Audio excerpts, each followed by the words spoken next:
lawmakers are looking to make some changes for gun rights changes.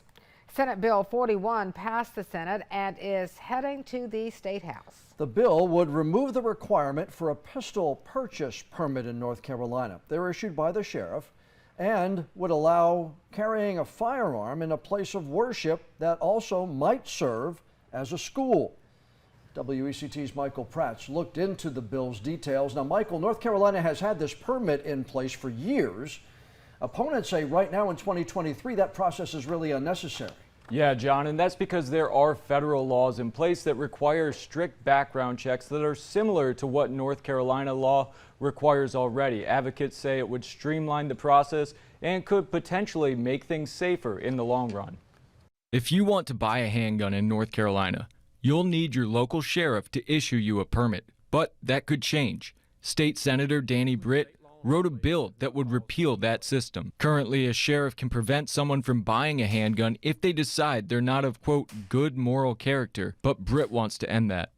There is a very vague definition of what constitutes moral character, and it allows for sheriffs to arbitrarily deny pistol purchase permits to people who otherwise would legally qualify to be able to purchase a handgun. Then there's the issue of how long that permit is valid for. That pistol purchase permit is valid for 5 years, okay? I go out and get a pistol purchase permit tomorrow, and I'm convicted 10 times over the next 4 years. That pistol purchase permit is still valid because there's no process to revoke those pistol purchase permits. Some opponents of repealing the requirement say it would allow people to utilize a gun show loophole and prevent background checks. Dane Britt owns private firearms training in Wilmington and says that's not the case. At the gun shows, we have to do the exact same background checks as an FFL.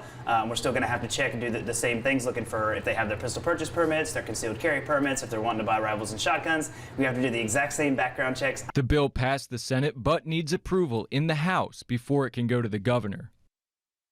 And now another part of this gun bill making headlines at the State House is a piece of legislation that would allow weapons in churches with private schools. The House has already approved that bill and now heads to the Senate.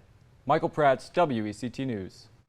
Obviously, there are two sides to every argument, and last month we spoke with the executive director of North Carolinians Against Gun Violence. That group's position on repealing the purchase permit is the same as before. So we cannot afford to repeal our life-saving pistol purchase permitting system. This system is so important because our federal background check system only applies if you're buying a gun from a federally licensed dealer. You can read all about the bills and the controversy surrounding them inside this story on our website.